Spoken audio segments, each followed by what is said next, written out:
Hello दोस्तों, नमस्कार। मैं आपका दोस्त कवि शरद अजमेरा वकील आज लेकर आया हूँ एक नई कहानी जिसका शीर्षक है इंस्पेक्टर विक्रांत और serial killer. Police commissioner office में आज गहमागहमी थी क्योंकि एक प्रेस वार्ता रखी गई थी।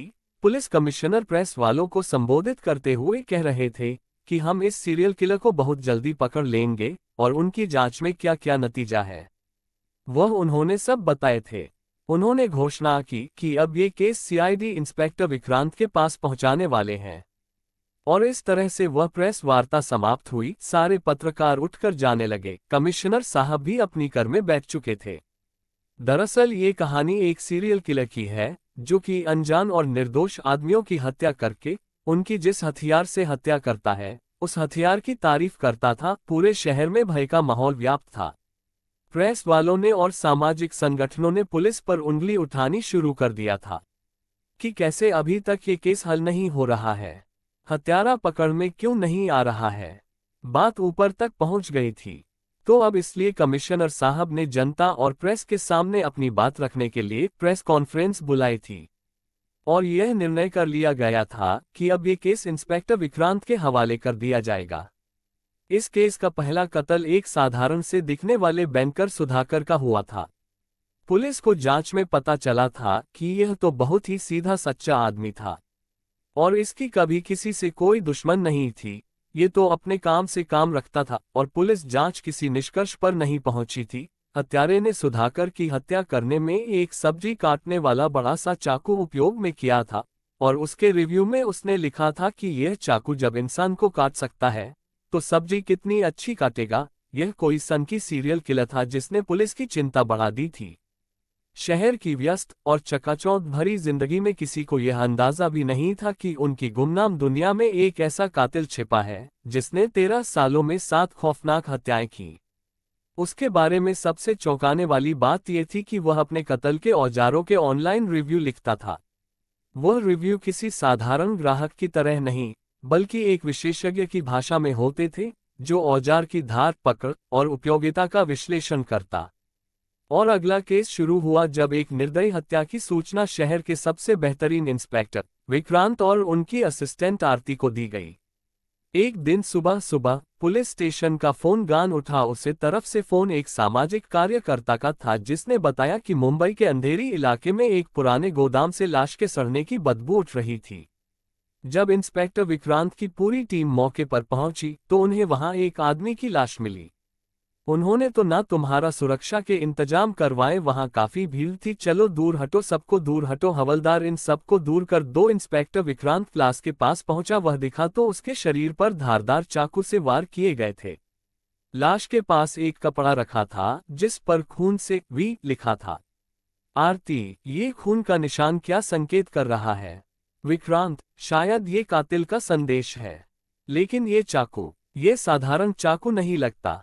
आरती, तुम आसपास के लोगों से जरा पूछताछ करो, किसी को देखा है क्या? और आरती आसपास के लोगों से पूछताछ करने चले गई। तभी वहां पर एक हवलदार आया। उसने बताया कि पड़ोसी बता रहे हैं कि सुबह यहाँ एक लड़की को देखा गया था। कौन थी वह लड़की, कुछ पता चला? विक्रांत ने पूछा। नहीं सर, वह पता नहीं चला। मैं पता कर रहा हूँ। हाँ जाओ, देखो, तलाश करो, पूछो सबसे कि वह कौन लड़की थी। तब हवलदार चल गया जांच करने के लिए। इंस्पेक्टर विक्रांत उस चाकू को गौर से देखने लगा और उसने क्राइम स्पॉट की जांच की और जांच के दौरान पाया गया कि चाकू एक ऑनलाइन साइट से खरीदा गया था। विक्रांत ने साइट खंगाली और पाया कि इस चाकू पर एक अजीब रिव्यू लिखा गया था। ये चाकू अपने काम में अचूक है। इसे खरीदकर आप कभी निराश नहीं होंगे। इसका डिजाइन इतना सटीक है कि यह एक बार में काम खत्म कर सकता है। ये पेशेवरों के लिए है। ये रिव्यू विक्रांत को अजीब लगा। उन्होंने तुरंत चाकू खरीदने वालों की सूची मांगी। कातिल की पहली झलक उन्हें यही मिला। जब आगे बढ़ी तो जांच के दौरान पता चला कि चाकू खरीदने वालों में से एक नाम रजत सक्सेना पर शक किया जा सकता था। रजत एक संपत्ति दलाल था जिसका जीवन बाहर से बिल्कुल सामान्य लगता था। वह दिन में अमीर क्लाइंट्स के साथ डील करता और रात में अपने भीतर के राक्षस को बाहर निकालता। आरती, एक प्रॉपर्टी डीलर क्यों इस चाकू का उपयोग करेगा? विक्रांत, हम उसे हल्के में नहीं ले सकते। हमें उसके हर कदम पर नजर रखनी होगी। पुलिस ने रजत का पीछे अपने मुखबिर लगा दिए। लगातार 2 दिन मूवी रन ने उसकी जांच करने के बाद आकर बताया कि वह बेहद सावधान था। उसने अपनी असली पहचान छुपाने के लिए कई परतें बना रखी थीं। अभी जांच चली रही थी कि एक दोपहर को पुलिस स्टेशन में एक फोन आया कि होटल पैराडाइज में एक कत्ल हो गया है, और कत्ल का पैटर्न वैसा ही था। कुछ ही दिनों बाद एक और कत्ल हुआ। इस बार यह हत्या एक गुमनाम होटल में हुई। पीड़ित के शरीर पर वार करने के लिए एक हथौड़े का इस्तेमाल किया गया था।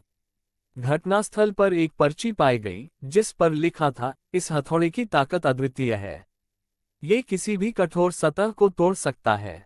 पेशेवर कारीगर इसे जरूर आजमाएं। ये पर्ची विक्रांत और आरती के लिए सबसे बड़ा सुराग बन गई। क्या ये कोई पागल व्यक्ति है या विक्षिप्त मानसिकता का व्यक्ति है? विक्रांत बोला, हाँ सर, ऐसा ही लगता है। आरती ने भी उसे जवाब दिया, इसके लिए हमें पकड़ने के लिए बहुत ही मगजमारी करना पड़ेगी। यह मानसिक विक्षिप्त तो है ही, साथ में ये बहुत चालाक भी है।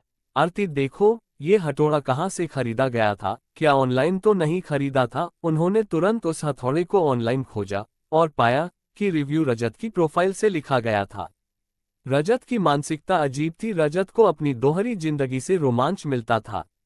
वह समाज में एक प्रतिष्ठित व्यक्ति था जो अपने परिवार और दोस्तों के साथ एक अच्छा जीवन जी रहा था। लेकिन उसकी असली पहचान एक साइकोपैथ की थी जो अपने अपराधों से खुश होता और अपनी कुशलता का प्रदर्शन रिव्यू के माध्यम से करता। रजत हर औजार का इस्तेमाल बड़ी बारीकी से करता और उसकी उपयोगिता पर लिखने का जुनून था। उसे इस बात से सुकून मिलता था कि उसके रिव्यू पढ़कर लोग प्रभावित होंगे, लेकिन किसी को यह नहीं पता था कि उसके शब्द एक खून-खराबे की कहानी बयां कर रहे थे। विक्रांत और आरती ने रजत को पकड़ने के लिए एक जाल बिछाया। आरती, हमें इस हत्यारे को इसी की चाल के द्वारा पकड़ना पड़ेगा। इसके खिलाफ कोई सबूत नहीं है, लेकिन ये हमारे जाल में फंसेगा जरूर। तुम एक काम करो, जैसा मैं कहता हूँ वैसा करो। उन्होंने अमेज़न पर एक खास औजार पर फर्जी रिव्यू लिखवाया जो रजत की रुचि को आकर्षित कर सके। लगातार 3 दिन बीत गए पर कोई रिजल्ट नहीं आया, लेकिन पुलिस फिर भी अपना काम कर रही थी। पुलिस ने बड़े देर से इंतजार कर रही थी और आखिर एक दिन वह दिन आ ही गया जब रजत ने उस औजार को खरीदा और उसकी डिलीवरी एक गुप्त स्थान पर ली। जब रजत ने औजार का इस्तेमाल करने के लिए एक और हत्या की योजना बनाई तो पुलिस ने उसे रंगे हाथों पकड़ लिया। विक्रांत, तुम्हारा खेल खत्म हो गया। रजत हंसते हुए, तुम मुझे पकड़ सकते हो, लेकिन मेरे रिव्यू हमेशा जिंदा रहेंगे। खुलासा और न्याय पूछताछ के दौरान रजत ने कबूल किया कि उसने 13 सालों में 7 लोगों की हत्या की थी। हर हत्या के बाद वह औजार का रिव्यू लिखता और अपनी क्रूरता को छुपाकर संतुष्टि पाता। आरती, तुम्हें अपने किए पर कोई पछतावा नहीं है? रजत, पछतावा? मैंने अपनी कला को निखारा है। मेरे औजार ही मेरी पहचान है। अदालत ने रजत को सजा-ए मौत सुनाई। रजत ने जेल से अपने आखिरी रिव्यू में लिखा, इन जंजीरों की ताकत असीम है। इन्हें तोड़ने का सपना भी मत देखना। जो इंसान इन्हें डिजाइन करता है वह सच में एक कलाकार है। इस केस ने विक्रांत और आरती को ये सिखाया कि इंसान के मन की गहराई में कितनी भयावहता छिपी हो सकती है। रजत का अंत हो गया, लेकिन उसके खून भरे रिव्यू हमेशा एक रहस्य और डर का हिस्सा बने रहेंगे। तो दोस्तों, ये कहानी आपको कैसी लगी कमेंट कर बता दें। वीडियो लाइक और चैनल सब्सक्राइब करें, शेयर करें।